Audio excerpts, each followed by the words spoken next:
my friend Alice Cutler.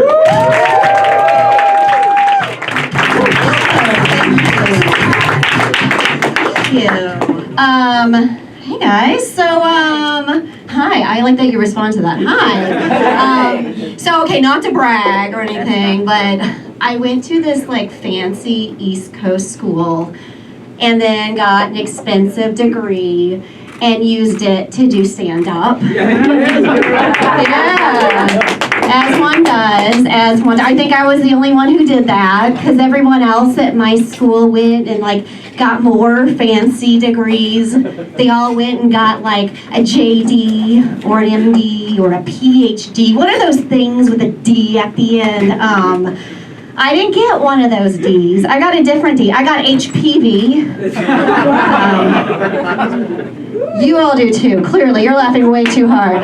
The rest of you do too, you just don't know it yet, okay? We all have it. I recently celebrated my 7-year anniversary. Thank you. You're very supportive. I appreciate it. Yes, my 7-year anniversary. And I think that is something huge to celebrate, because it's like a lot of work to survive 7 years of marriage, especially if it was a quarantine marriage, right? Anyone else in a quarantine marriage? Yeah, you get it, right? Now, you probably know this, the rest of you all don't. A quarantine marriage is like dog years. So, by that math, I have now been married for 49 years. Which is crazy, because I'm not even 49 yet, but hey, next year's our golden, that's cool. Every year, every anniversary year has a theme, like first year is paper, second year is cotton, 7 year. Anyone know what 7 year is? Married people? Yes, that's it. It's the itch. It's the 7-year itch. Yeah, that's it. I think I got my husband cortisone cream, and we cheated on each other, because that's the itch, right? Isn't that what the 7-year itch is? Right. Just kidding. We didn't really cheat on each other. Obviously, I mean, it's a pandemic. That's just gross, right? I wouldn't do that. My husband, he's great. He's a drama queen. Like, he's a bit of a drama queen. Like, he's Italian, and he's a Leo, and, total drama queen. Like, last year, right in the middle of COVID, and everyone was, like, all scared, and, he was, like, convinced he had COVID, but he was so dramatic about it. He's like, I think I have it. I'm really tired. And I'm like, that's a thing that just happens to people. It doesn't mean you have COVID. He's like, no, really, I am so tired. I Googled it, and it's one of the symptoms. I'm like, literally everything is a symptom. Like, I sneezed 5 minutes ago, it doesn't mean I have COVID. He's like, no, really, I can't stop yawning. I mean, I really think I have it. And I'm like, okay, well, if you're so convinced, just go get tested. Like, such a hypochondriac, so he went, he got tested, and he had COVID. So, the moral of the story, the thing I've learned here is listen to your husband. I'm kidding, that is so not the lesson learned. The lesson learned is, don't be a drama queen if you want your wife to believe you when you have COVID, okay? I think that's what we've all learned here, right? He got it at work. He was working at this restaurant where they were just not following the protocols at all. Like, they were just breaking all the rules. And I won't say the name of the restaurant. I'll just tell you it's named after a hardware store.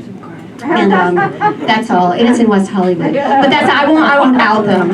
It's at 7984 Santa Monica Boulevard, West Hollywood, 90046. Just going to tell you that much. But I won't say the name. And I was really pissed, So, of course, I called the health department to complain. I didn't say my real name. I didn't want them to know it was me, so I used an alias.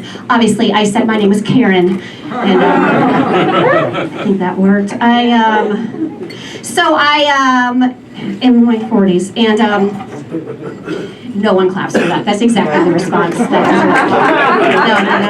it's cool. I'm basically ancient in this city. I've been doing a lot of shots in my 40s. Not the fun kind, okay, hormone shots. Because I've been doing IVF. Here's why. I went to the doctor several years back, and it turns out I have this condition, and it's called DOR, and that stands for diminished ovarian reserve.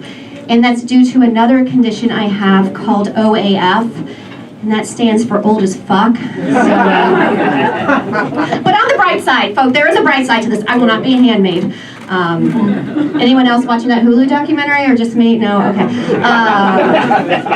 I know this couple who had a child recently, and they named their child Sequoia, after where Sequoia was conceived, and I thought, oh, that's so sweet, cute. Like if I had a kid, what would I name my child? You know, and I was thinking, well, if it's a girl, Tori, short for laboratory, or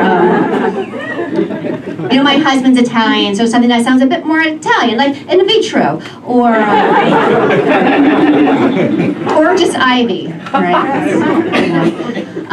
Yeah, but you know, so obviously I don't have kids. You have to be so like it's so different raising kids today. You know, you have to be so politically correct, right? Like I read this article about how we're not supposed to tell girls they're pretty because it's not empowering, and I'm like, yeah, I agree with that. We shouldn't be doing that. But now I'm just like worried around girls. Like I'm worried I'm going to say the wrong thing. You know, like I had this little niece, and I was visiting her, and she put on this pink dress. It was like this pink poofy dress, and then she puts it on. I'm like, oh my God, look at you in that dress. You look so capable. And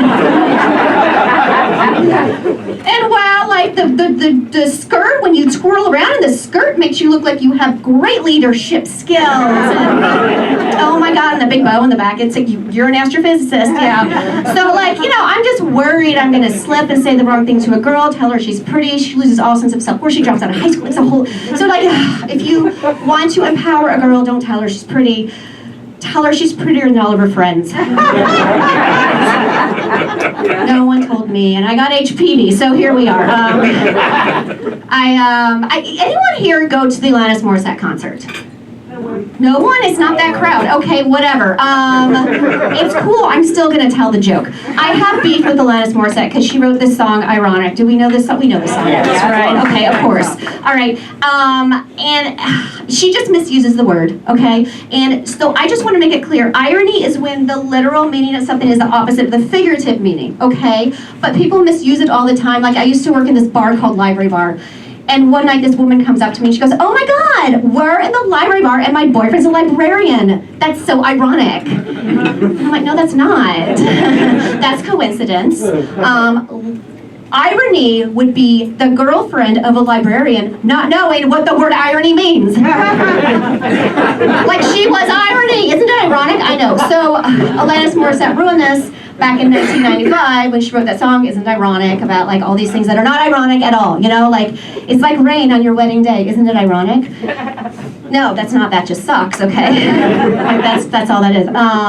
It's like some good advice you just didn't take. Isn't it ironic? No, right? No, you just didn't take. You were just stupid. You didn't take the advice. That's all. How about it's like a black fly in your Chardonnay? Isn't that ironic? No, it's not, okay? A black fly is not the opposite of a glass of white wine, Alanis, okay? She should just call that song, Isn't It Fucked Up? Because that's like really what all the lyrics are about. All right, you all have been fabulous. Thank you so much.